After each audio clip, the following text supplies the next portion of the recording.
Влажность воздуха 49%, температура 27 градусов и влажность почвы 78%. Параметры умной теплицы именно на данный момент и час. Все параметры для полноценного развития и роста овощных культур учителем биологии вводятся вручную. Кроме того, в биолаборатории предусмотрена и автоматическая система полива. А для ускорения процесса фотосинтеза подсветка может меняться. Вот в этом экране мы здесь устанавливаем, он сенсорный у нас, устанавливается время, влажность, просвечивание дневного цвета. Для увлажнения воздуха мы добавляем сюда воду. Если недостаточно воды, то здесь, конечно, пока будет показывать синий цвет.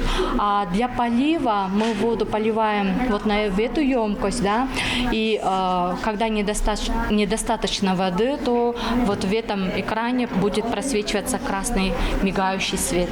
Ученики 6 класса во время дополнительных занятий проводят эксперименты по выращиванию овощных культур с нулевого цикла. На сегодняшний день уже посадили семена перца, помидора и арбуза. Как рассказывает учитель биологии Айлан Сад, рост овощей в умной теплице в 2 раза быстрее, чем в привычных и традиционных условиях.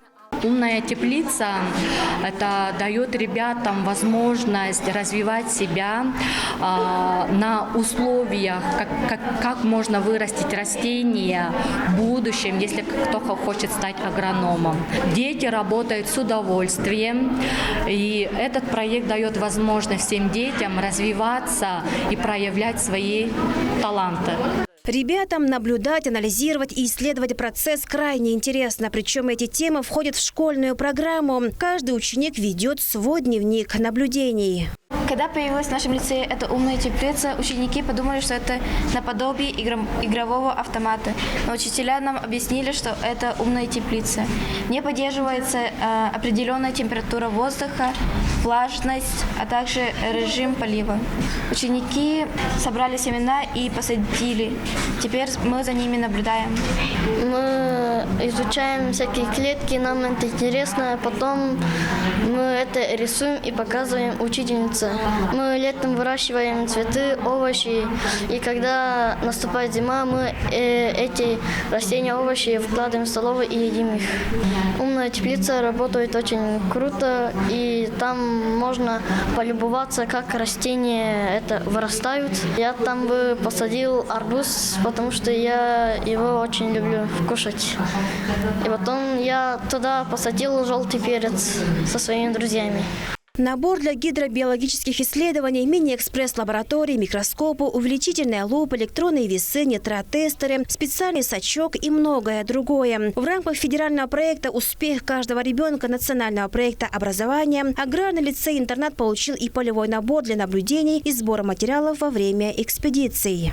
Здесь у нас идет рюкзак, полный комплект для полевых экспедиций. Туда входит вот внутри все тест-комплекты для измерения различных структур – почвы, воды, воздуха и так далее. Можно узнать состав почвы, кислотность почвы, преобладание каких-нибудь там аммиачных, хлоридных структур. Это все определяет. То есть очень много тест-комплектов.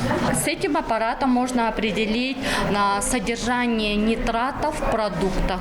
На базе аграрного лицея-интерната создана региональная экостанция, которая представляет собой новый образовательный формат экологического образования и просвещения школьников. После получения первых ростков, выращенной в умной теплице, рассады планируют высадить на территории аграрного лицея-интерната. Айра Сабиомагуш, София Сай, телеканал ТУВА-24.